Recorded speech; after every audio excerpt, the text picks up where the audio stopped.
Okay, I say a quick hello. I think we've got most people on so far, Joanne. So good morning, everyone, and welcome to our webinar on leading with courage in uncertain times. Thank you so much for joining us. I hope you have a great morning with us here today. And thank you to Joanne for leading this session. Joanne facilitates our Grit and Grace program in partnership with the William J. Clinton Institute at Queen's. So for anyone who is here this morning and has taken part in the Grit and Grace program, you'll know how much you can really get from the session with Joanne. And there will be dates as well because our Grit and Grace program is returning in June. So there will be a slide at the very end which says the dates that it's going to be coming back. So that will have, during the Grit and Grace program, there's 4 sessions, there's pre-learning, there's support groups, so there's really a lot that you get, and this morning's just a good taster for you as well, and what you can expect from that program. So yeah, so it's great to have you here today. I just want to remind you about a couple of other events that we have coming up this week. So for anyone that is a keen baker, we have our Women in Business cook-along with Susie Lee this Thursday, so that should be a really great afternoon, and we'll be making delicious raspberry and white chocolate brownies. So I mean, there's not really anyone better that you can learn how to bake from than the winner of BBC One's Best Home Cook Show. So if you are interested in taking part, you just need to register on our website. All the ingredients and equipment that you'll need will be up on our website anyway. It's great to kind of get involved with something a bit different, and I know there's a lot of keen bakers since lockdown, so do join us for that. And then we also have our In Conversation with Pamela Valentine, which will be returning again this Thursday evening, so that will be on our Facebook Live, and we've got some great guests with us this time as well. So we have Granny Kelly, the founder and owner of Bubble Bum, so if anyone was involved with our Female Entrepreneurs Conference, you will have seen Granny at that, and she's so entertaining, so it's sure to be really, really good evening. We have Neve McElhatton as well, who is the Sales and Marketing Director of Grafton and also the founder of She Said Club, so that should be another great guest. And then finally we have Adele Doherty, who is the founder and director of Beyond Business Travel, so do join us for that. It should be a great evening with some incredible women as well. And also just to remind you that we launched our new schedule of events for June. So there's plenty more great events coming your way. Our webinar next week is with Sarah Travers, and that is on resilience, which I think we all really feel like we need at this kind of crazy time. So that should be great. And then we also have Working Well from Home with Vital Nutrition. So do definitely have a look at the events we have coming up and do join us. We'd love to see you all virtually there. And also just finally, if you have any questions at all during this session, you'll see that at the bottom of your screen there is a Q&A and also chat function. So if you just have any questions, feel free to fire them in the Q&A section, and I will let Joanne know any questions that you may have throughout this morning's session. But I hope you really enjoy it and get a lot from Joanne this morning. So lovely to see you all, and I'll speak to you all soon.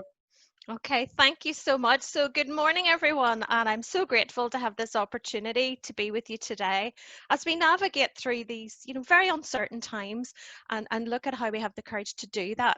So I really want to warmly welcome you all here. I want to thank Nikki for all her support, and to Roseanne for Women in Business for inviting me along and giving me this opportunity to speak with you this morning. And it's great to see all the events that they're doing for women locally through Women in Business, so thank you. And in the background, I'm very glad to say we have Neil from ND Events and his assistant Catherine, so thank you. They've been responsible for all the technology issues in the background. So I know quite a few people coming in here. So I'm Joanne Kelly, and this is my colleague Sue, and we wanted to show our before lockdown photos when we still had access to hairdressers. But anyhow, so I'm Programme Director in the William J. Clinton Leadership Institute at Queen's. I'm an accredited executive coach. I've been delivering Grit and Grace now for 2 years, so I've really worked with hundreds and hundreds of women over the last few years as a coach and a facilitator. back in my journey, I started in IT. I spent some time as a lead trainer for Northern Ireland with Women's Aid, so that lit a bit of a fire as well for equality. I also have 3 daughters. I kind of strive in my work to get the best life for them as well. Okay, so I'm going to just ask Sue. Sue joined us from Bumblebum, just as Nikki mentioned, during lockdown. So it's been a very unusual start for Nikki. So do you want to just say hello, Nikki? Sorry, Hi. Sue. See, I'm looking, Nikki's coming up front of the screen. Sue, sorry. Hi everyone. I'm delighted to be here this morning. I've heard so much about the wonderful Forum of Women in Business, and I've joined many of your virtual events in the evenings that have been keeping us all going through these crazy times when things seem to just be stretching further and further. And never more has it been important to reach out to fellow women in business and support each other and give each other professional tips and guidance. And as Joanne says, we're all juggling lots of different things. We're juggling working from home and teenagers and young babies, and it isn't easy. So it's fantastic to have a forum like Women in Business just to come back to and have a bit of fun at the same time. So my background, I worked for 5 years with a very strong woman who you've mentioned already, Gráinne Kelly, the founder and owner of Bubblebum. So spent many years with Gráinne and enjoyed many days of crack. And now I'm working with the lovely team at the Clinton Institute at Queen's University, where Joanne hosts the Grit and Grace leadership course. So we'll talk a bit more about that later on. As I say, it's a pleasure to be here. I hope you really enjoy the event and look forward to speaking to you at the end. Okay, that's great. Thank you, Sue.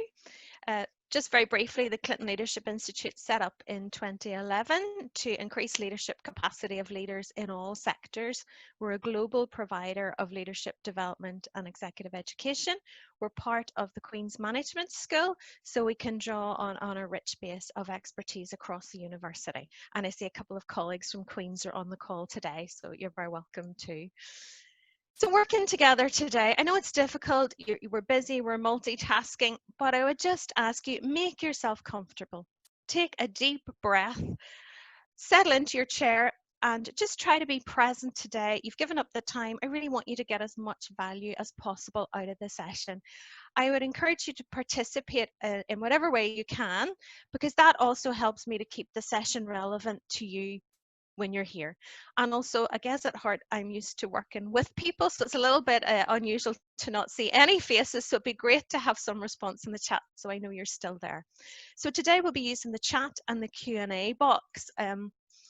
Chat, anything you put on the chat, just to say that everyone on the call will see. But if you want to put questions in the Q&A box, only myself and the panel will see the questions, and we're going to look at the questions at the end. Any questions that I don't get time to answer today, if you're happy, I will follow up with email. Okay.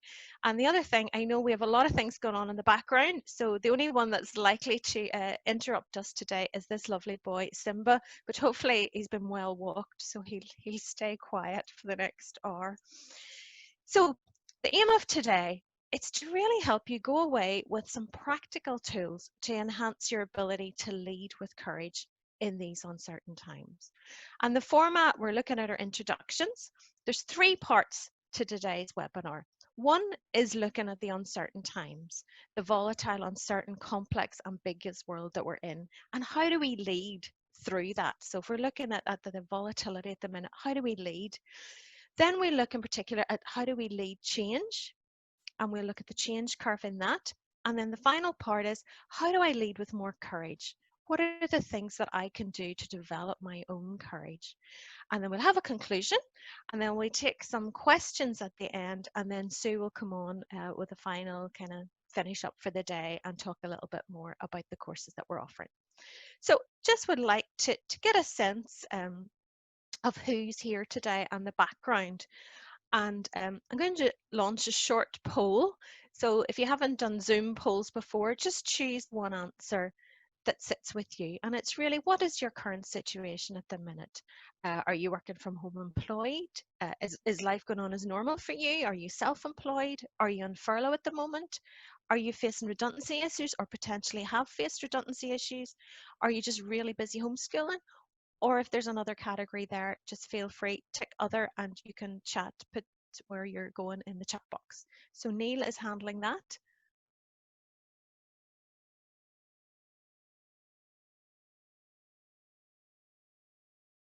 And I think Neil is going to put up the answers for us. Okay, brilliant. So 65% are still employed but working away from home. Some of us self-employed, 10% on furlough, 4% unfortunately looking at redundancy issues, very busy homeschooling. And I know certainly that a lot of the working from home are also homeschooling, and then others full-time employed and homeschooling, yeah, which we know is really an issue. So thank you for that. That gives us a feel for who's here. I think Neil, you might have to close the poll. Brilliant, thank you. So I put up the quotation here, which I think is really important about leadership. The pessimist complains about the wind. The optimist hopes it will change, but the leader adjusts the sail. And we're going to look at the difficult times that we are facing, but also the opportunities in those, especially for women, to stand up and lead. So we know, whoops, there we go. So you may have heard this term before, this VUCA term, about, and it came from, I think it was a naval term originally, and started to get used then in the business world as well. So it's this idea that the speed of change at the minute is really unprecedented. The uncertainty. So I don't know, will I ever deliver face-to-face training? You know, will we be back in Riddle Hall in the autumn? My daughters, one was to go to Vancouver on an exchange year, one was to start university in England in September. There are so many things, and I'm sure for all of you, there's uncertainties in your job, in your home, around your family, so much uncertainty. And then the complexity. We're in the middle of a global pandemic. It's not just a Northern Ireland issue. Everything's affected. Health, the economy, travel, so many things are affected. So it's a complex situation that we're all in. And then this ambiguous, you know, there are so many things that we can look at. There are so many things going on. And just I wanted to make the point, especially for women. So in the workshops, we talk about this, and in my coaching, a lot of women, not saying all, would have more of a predisposition towards perfectionism. And we'll know that for research. So we like to have things 100% right. We like to be 100% sure of things. And research will show women are unlikely to apply for a job unless they tick 100% of the criteria. They're less likely to go for promotion. And I'm thinking about this when we're in this environment where there is so much uncertainty and ambiguity. What's that going to be like as well? The impact of that we're not going to have things 100% for the foreseeable future. And we're juggling so much, as we've said, all the things that we're doing at the moment. So just something I think to be aware of.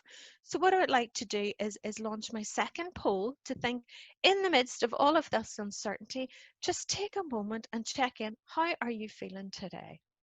So how are you feeling today? Take a moment and check in with that.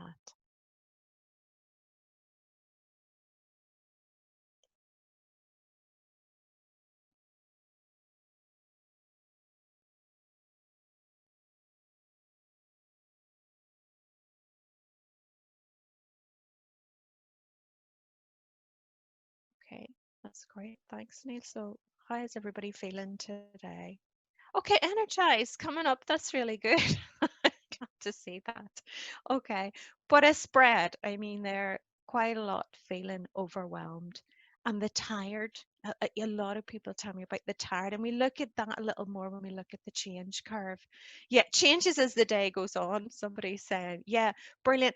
And I've heard a lot of people say, and I can really identify with this, that some days I'm energized and motivated, and then some days it's really difficult, and it's just like almost everything feels on top of you. So wherever you are, that's great. So glad to see that people are feeling energized this morning. So in the midst of all this uncertainty, what can we do? And the rest of the webinar, I'm going to be looking at, okay, here are some practical tools for how I can lead in this VUCA environment. But I'm going to start off by looking at some leaders that have done well leading in this environment, okay? And I'm not saying they're the best leaders, I've just picked some leaders. So what I would like you to do is, when you identify this person, if you put the name in the chat box. So identify these leaders. So we've 3 of them. Number 1, I think it's a fairly easy one to start. So if you want to post in the chat, who is number 1? Yes, straight in there. Jacinda Ardern, yes. And Sue will, of course, send prizes to all the people that get them right first, won't you, Sue? Okay, so who is leader number 2? Well done. Great, yes, so Kira got in there first. Angela Merkel. Okay, Angela Merkel, brilliant. And then number 3. Who's number 3? Probably the most difficult of all of them. Any idea who number 3 is? It's a harder one. Yes, on the right track. Danish PM. Does that help anybody? It's the Danish PM. We've gone around all the countries, but it's the Danish Prime Minister. Anybody know her name? Maybe somebody's on their phone. Mette, yes, we're getting there. Yes, so it's Mette Frederiksen, the Danish Prime Minister. Well done, well done. So why have I picked those 3? Well, they were featured recently in a Forbes report at the end of April 2020 entitled, Why Have Women Leaders Excelled at Fighting the Coronavirus? And it's a very interesting article. And it's not saying that it's per se, it's because they're women. It's because of their style of leadership. And the style of leadership they took was a much more collaborative basis. So rather than perhaps other leaders who only spoke to one of their favorite advisors, these female leaders that we looked at all spoke to a range of advisors. So they weren't afraid to say, I don't know the answers here, but I'm going to get as much information as I can. I'm going to work collaboratively. I'm then going to take decisive action, and I'm going to communicate clearly throughout. So when you think about that, Jacinda Ardern, I mean, is featured a lot at the moment, but you may have seen her at home, even talking about the Easter Bunny wasn't cancelled, but really trying to communicate and get a message across and connect with people. So it's those styles of leadership that really made a difference in a crisis. And I'll send links to the articles after the event as well, but it was a Forbes report. So really interesting. So I always think in leadership, it's useful to look at people who are doing it well and be curious and think, is there anything that I can take away from that? What could I learn from that person who has done a good job leading? And it's not to say that I am ever going to be a prime minister of a country, and probably neither are many of you. But I think particularly now there are opportunities to lead. There are so many opportunities to lead. It might be in the team that you lead or manage by merit of your job. It could be the team that you're part of. And I think that's something I've been very aware of in this crisis. What can I do for the team I'm part of to collaborate, to communicate, to help them get through this crisis? It could be having difficult conversations with people around perhaps cutbacks or, what's happening moving forward.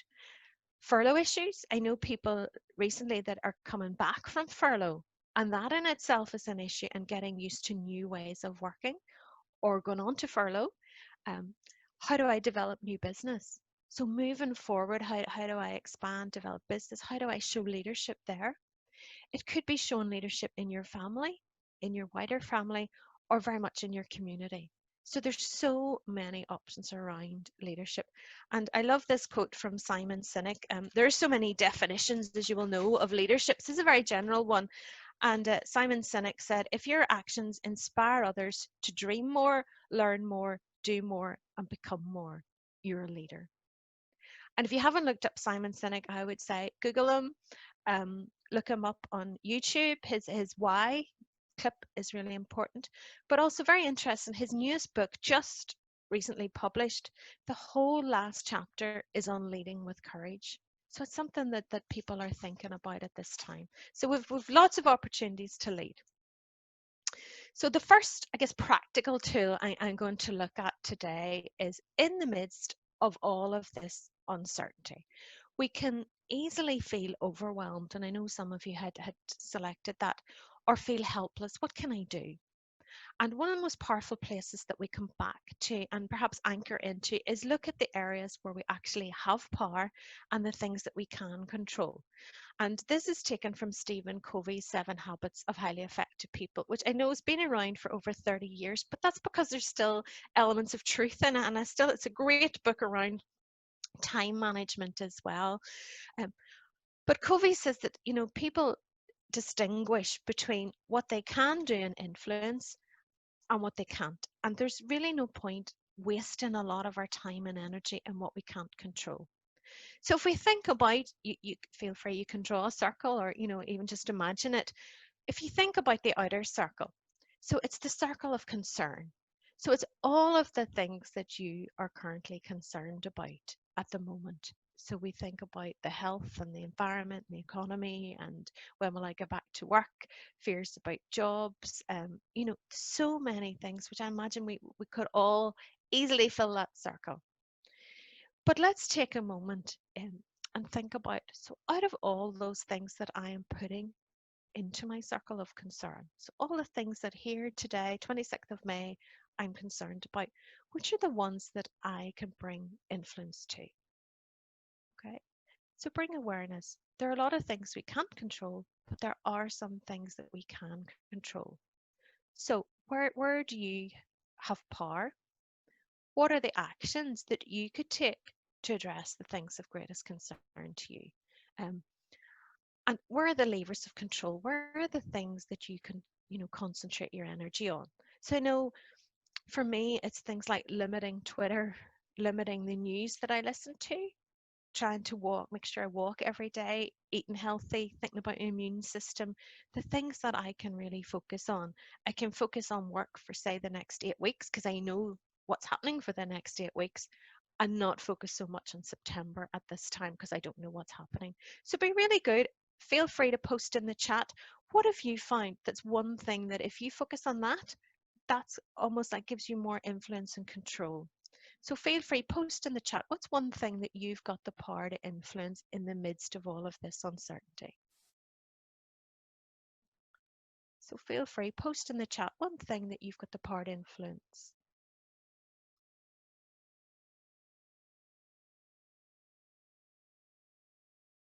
Brilliant. Yeah. Attitude. Prioritizing sleep. Yes. Having a positive attitude. Brilliant. Mindset. Brilliant. Team well-being. Positive self-talk. Okay. Brilliant. Thank you. And when we take our attention and focus on the things that we can influence, we do feel more energized around that. We do feel more creative. Okay, so that's a useful tool to come back to. So that's one of them. So the next tool I'm going to look at is the change curve. And you may well have come across this change curve in different walks of life or different trainings before. But I think about it today in the light of COVID, both for yourself and for your team.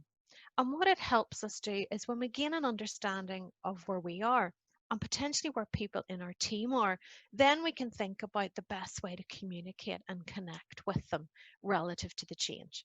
So it's based on the work of Elizabeth Kubler-Ross back in the 1960s, and she had studied it on grief and loss. And when we think today, there's so much grief and loss for people in so many different aspects of the life. Okay, so what do you think? The first, we'll go around, it's a curve. So the first, I suppose, part of it is this whole idea of shock and disbelief. If you think back to the start of lockdown where we were, we just couldn't believe we're in lockdown. We can't meet our friends, we can't meet our family, we can't go out to work. We're queuing up for food once a week. And sometimes after that initial shock, people go into denial and there's disbelief that the change is actually happening at all, and people get stuck there. And then people can move into the frustration and the anger. And sometimes the anger is expressed outwards And sometimes the anger could be through just depression, almost, expressed inward. And then as we begin to experiment and buy into the change, we begin to look at the different options, and then we move into finally integrating the change. So it's a bit like it looks like, what was it, 65% you working from home. So I know for myself, there was a lot of frustration at the start. I couldn't get the technology to work. I didn't have a comfortable chair. Everything was at the wrong height. I was working in my kitchen and everybody was tripping over me. And now I've worked through several weeks later and I've taken over one of my daughter's bedrooms. I've got the technology to work better. I've got a chair. I'm beginning to get a routine. I'm looking at how I take breaks and how I, work through my day. So I'm beginning to get integrated with that change. But at any time, it's quite natural to move back down through the curve. A few years ago, I had a great piece of work. I was a career coach in Michelin. So Michelin was a tire factory with over 850 employees. And the company was unfortunately closing down. And they gave the employees around 2 years' notice of redundancy and a training budget and the option to be coached on their next opportunity.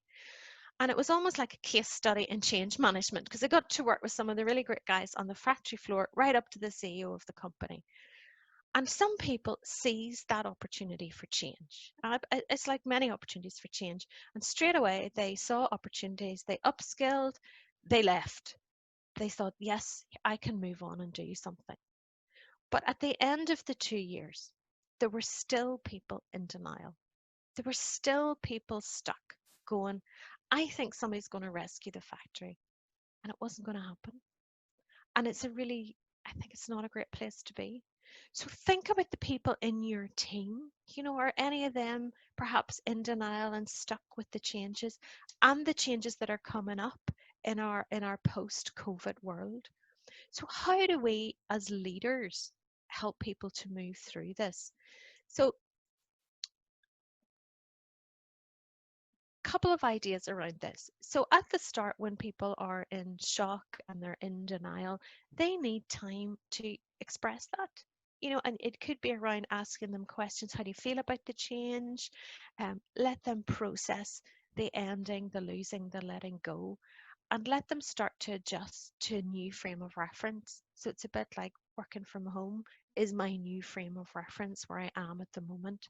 And the time it takes, that would very much vary by individual. And that really important in that as they move into the kind of frustration and anger and depression is to have good communication. So what's this like for you? Checking in with people, being aware perhaps of their anger, accepting they may not really be listening to you, so you may need frequent communication and keeping the channels of communication open. And I guess just sitting with people. I give an example. My middle daughter at the start of the lockdown had been in university in Dublin, a great student, flat, loved her course. And within, I suppose, a matter of days, she was living at home, no social life, and all her exams were online. And I could see her frustration. And it helped when I thought about this is where she is. So I kind of need to give her that space, but then help her to buy in to the new reality. So it's how do we get people bought into the next stage? So we want to spark some motivation. Begin to think, okay, what's in it for you? So the team that you're leading, how do you get them bought into this new way of working? What's in it for them? What could be advantages in it? And build in time for them to look at that. So, thinking about for them, how might you contribute? How might you get more involved in this change? What ideas do you have? What support do you need?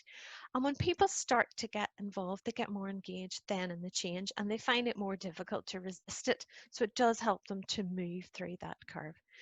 Then finally into the kind of decision and integration and asking them, keeping them engaged. How do we make this better? How do we keep improving it? And then celebrate at the end. Something, does that resonate? Feel free, post in the chat if that's something that you can think about. Think about your teams, where the members of your teams might be on that. I'm only going through this very quickly today, but if you Google change curve, there is so much stuff on the internet. So it's something to think about that and bring back into your own awareness as we go through this time of change at the moment. Helpful, yes. So some people say, yes, that could resonate with people. that idea of change. Yes, the teenagers. I know, and honestly, my youngest is 18, but I think that even that 18, 20, it's been very difficult for them. Yeah, so thinking about where people might go and giving them that understanding, which is important of where they are at the minute. Yeah. And we do, yes, Brona said, yeah, people move backwards and forwards through the change. And it's thinking what will really help them to keep picking them back up again. Okay. And also it takes energy. And as we mentioned at the start, it takes energy to deal with all of this. So it's no wonder that we're tired at the moment. Yeah. And people move through, really good points coming in here in the chat. People move through this at different paces. It's like the Mitchell example. Guys in a week were through that curve and away onto their new job. And other people 2 years later were still in denial. So it's a bit like grief and loss itself. It's we all move at different stages. Okay, brilliant. So hoping that's useful for you. So the next model I want to look at, so we've looked at what we can control, the circle of concern. I'm going to look at this alignment. So if you had noticed on the model, the first stage of helping people through the change curve was create alignment. So I wonder if anybody can guess the connection between these two images. Okay, so I will say that you rarely see either of them, but I apologize. That's my sexist joke. And yes, it is the NASA story. So apologies for that one. But yes, the story behind this, and I think it's such a good idea of alignment, is that John F. Kennedy back in the 1960s went to visit NASA for the first time, and he had been thinking about cutting the funding for the space project. And the first person he met was the janitor. And he said to the janitor, "What do you do here?" And the janitor said, "I am helping to put a man on the moon." And Kennedy was so impressed that, you know, he kept the funding going. But I think it's that idea when we think about alignment and vision and thinking about getting your team aligned with your vision. The janitor understood it. He got the vision. He knew his purpose.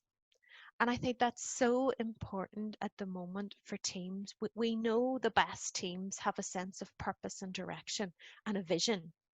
And as a leader, you may not be able to do a 6-month plan or a year's plan at the moment, but you may be able to map out the vision for the next 8 weeks and get people bought in and aligned with that. And the other thing I'll also say is, especially as a leader around alignment and vision, don't forget the longer term, because this will pass. It may well be a very different post-COVID world, but what will your business look like further on down the line? So I think that's an important point as well. So we could be thinking about a shorter term vision to keep people engaged, to keep them involved, but certainly for you as a leader, thinking about, okay, longer term, what's going to be happening here as well. So that's a little bit about alignment. Thank you for that. And great that a few people guessed that. So the last part of what I'm going to look at is around courage.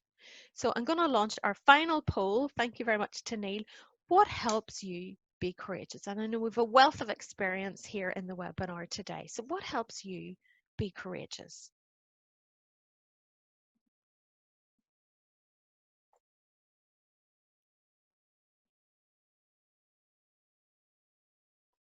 And if you've chosen other, it'd be great to hear in the chat.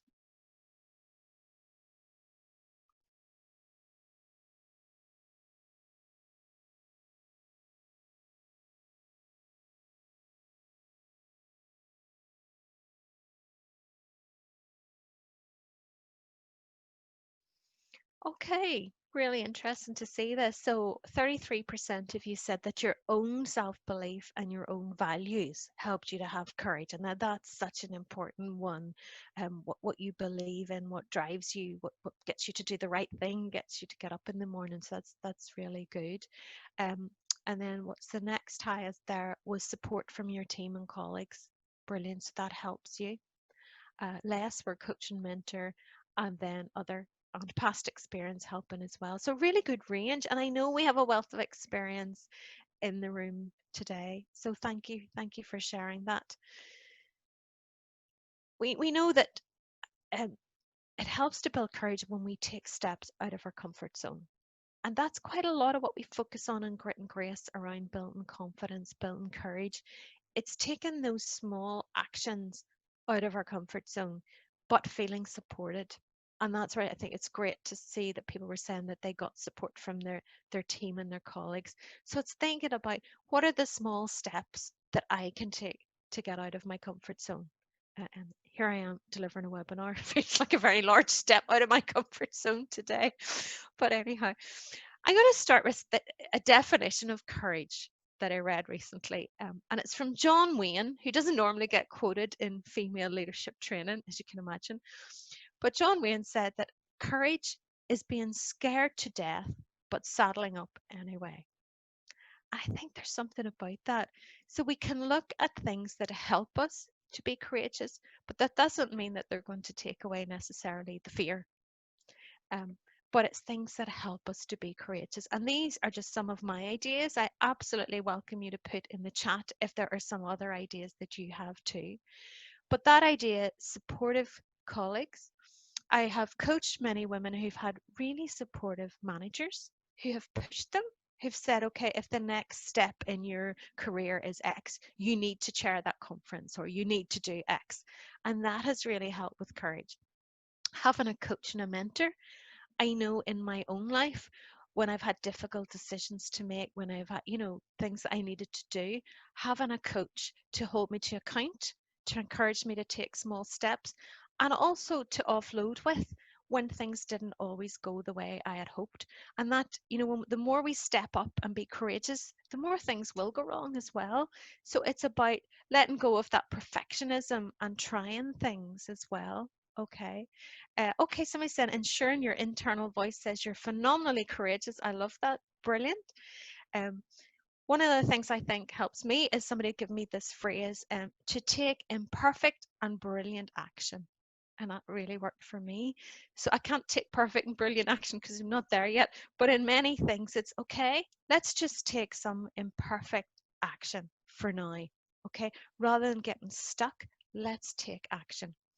The other thing I find very useful is a reflective journal, especially in this time where maybe your house is very busy, you're not getting much headspace at all, to take some time and write down, so what's going on for me? What do I need to do as a leader? What are my wins?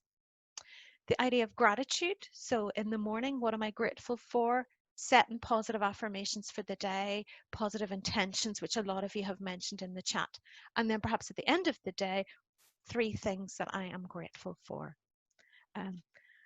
Celebrate your wins, learn from your mistakes. And if you want to find out more about courage, there's a lot. Brené Brown, I'm sure you probably heard of her as well. Her book, Dare to Lead, which as it moved, I had it in front of me. Dare to Lead is based on a lot of her research, especially for women, around vulnerability and courage. But if you Google her YouTube talks as well, and we can send some links to that, Brené Brown's very good.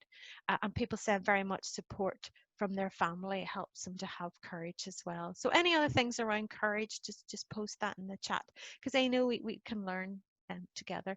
The other thing is friends. I want to acknowledge a couple of friends in this call. I have to say to Grania and Danielle, you know who you are, but thank you for the support with this today and with the encouragement. So thank you. So I want to finish up. We started off looking at how do I lead in this VUCA environment? And I have given you some ideas throughout the talk, and I want to finish up with this. I thought it's a really good visual. So how do we turn around or, work with this idea of VUCA? How do we address this? Okay, so if we think instead of the volatility, what we can do is provide vision. So we can provide alignment, vision for our team. What's going to be happening, that shorter term vision perhaps, or the post-COVID vision. In the midst of uncertainty, what we can do is provide understanding to our team. So I can understand where you are in this change. I can communicate with you. I can connect with you. I don't have all the answers, but I can, connect and show that I understand where you are. Then around the complexity, we can have clarity in our message, which is very much something that Jacinda Ardern seems to be getting recognised for. So clarity in our communication.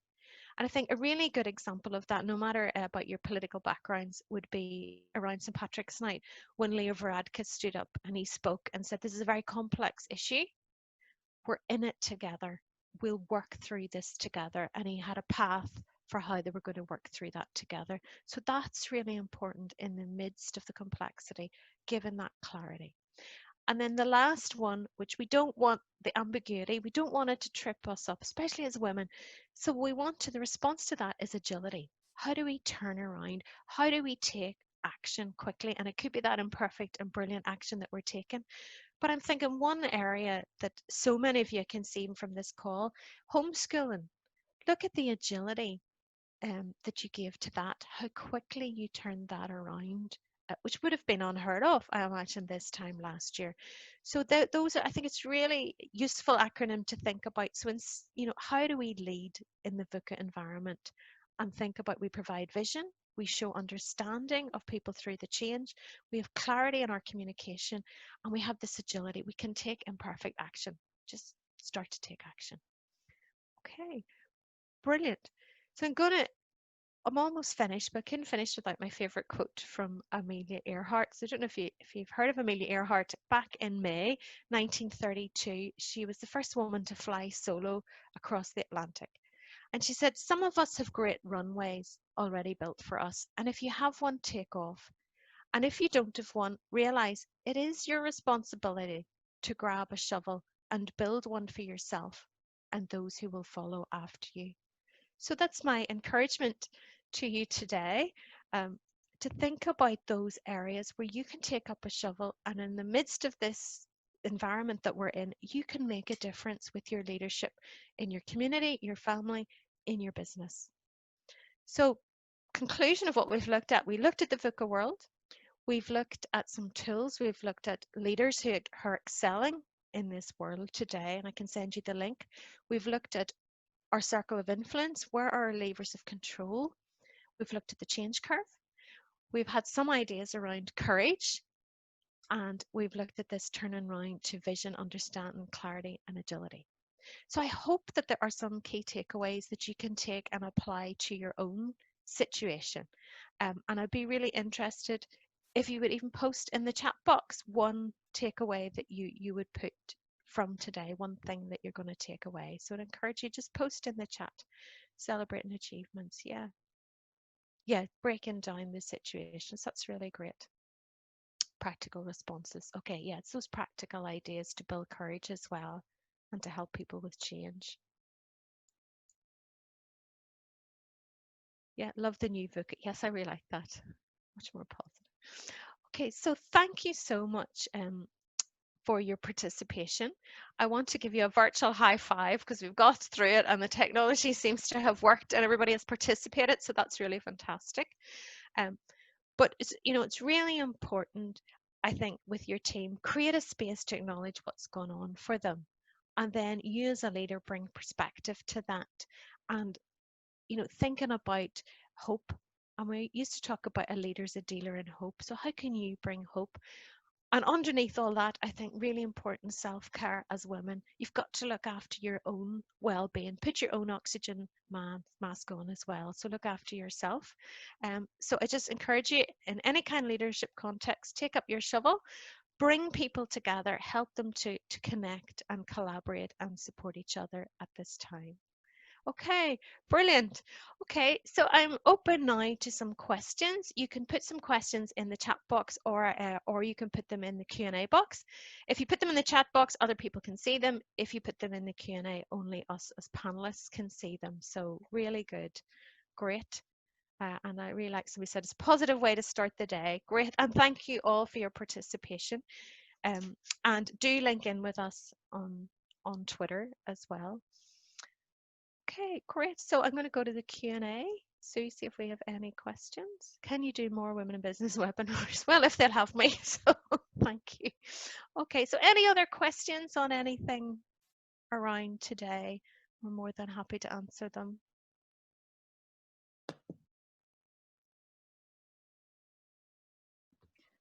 Joanne, there's one that's just come through. Have you any tips for creating positivity through redundancy? Okay, so thank you for that question. I guess it's a bit, I would still go back to the change curve, because that's when I worked in Michelin, the guys were facing redundancy. So it's a bit about thinking, actually acknowledging your feelings, and then beginning to think what is next for you. Um, Very much building up a good CV, starting to look at job search, starting to look where there's support for you, and where you can find opportunities. Um, and look at it, I think it's take small actions every day around job searching, building up your CV, building up your strengths, and networking, really important as well, I think, for redundancy. Okay, any other Q&A? I don't think there's any others that have come through, but you're getting a lot of thanks there, Joanne, and positive feedback from the webinar. So thank you. If anyone does have any other questions, though, do feel free to fire them through while Joanne's here on the Q&A function there.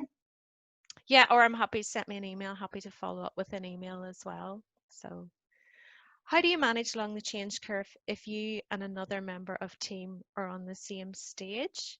Okay, interesting question. I guess it's still those same tips around asking the questions. So, if you Google, or I can certainly send you some more, but thinking about how do I get people bought in? So you can only change yourself, I think, at the end of the day. So, think about, well, how can you push yourself further along the change curve, even to get a little bit ahead of them, and then encourage them with you. I've got another question. How do you help others embrace the need for change when it's an urgent priority and time is short? Yeah, so I guess it's a lot about that. I would think good communication and building alignment. It's a bit like the janitor. So how do I get people to get that sense of the urgency? We did some work with Denman Plastics, and I know they turned around and started to build PPE shields in a really quick space of time. So people are doing that at the moment. So it's about getting people bought in of why you need to embrace the change quickly, and supporting them through that. Okay. Is that most of our questions? I think that's all the questions. Okay. There. Brilliant, thank you. Okay, well, I could maybe invite Sue on to, would that be all right, Sue? So thank you so much. Thank you, everyone.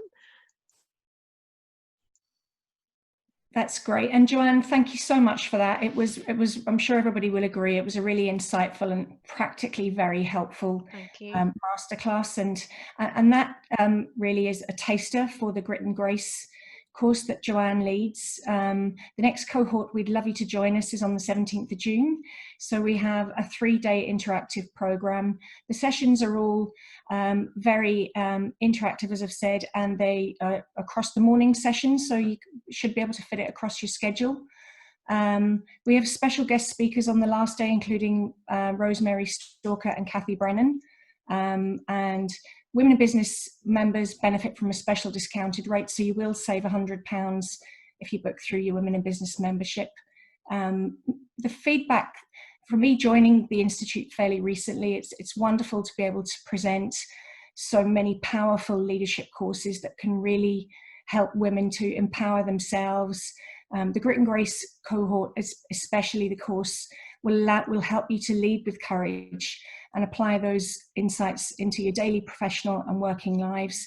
And in particular, moving forward, as Joanne says, over the coming 2, 3, 4 months and beyond, we really do need to look deep inside ourselves and really draw on our own resources and courage. And sometimes a course like Grit and Grace is all that you need to tease that out. We really do believe that every woman can be a leader, and every woman generally is a leader. They're maybe just not aware of it. So we'd love to have you on the Grit and Grace course. As Joanne says, you can contact myself on the email below, or Joanne directly. Also, do take a look at our Leadership Institute website. With lots of free resources. Joanne in particular has put together a really useful coaching skills resource. So if you're coaching team members or looking for a little bit of self-coaching, have a look. We've got lots of links on the website, on the blog pages, and you can go on and you can download some of those. So as I say, we'd love to have a further conversation with you. Let us know if you have any questions. Follow us on LinkedIn. We also have a really nice alumni group for the Grit and Grace alumni, and we share lots of tips and insights and events and news. So do stay in touch and look forward to seeing you in June. Thank you so much, Sue, and thank you, Nikki, and just thanks everybody for your great participation today, and to Women in Business for hosting these great events. So thank you. Did you want to say anything else, Nikki? No, I just want to say thanks for everyone. Thank you for taking part this morning. I know there's some really good feedback for Joanne there, and it's really good to see how much you've all got from it and how uplifting it's been for you this morning. Obviously, Sue's got her email address for Grit and Grace if you have any questions. You can also come directly to me because we're helping with getting the bookings organised for Grit and Grace, so you can also contact myself. But yeah, make sure to keep staying tuned to all of the women events we have coming up, and hopefully we will see you again at some of our other events. But thank you again, everyone, for taking part, and thank you, Joanne and Sue. Thank you. Bye, everybody. Thank you so much. Bye. Bye. Bye. Bye.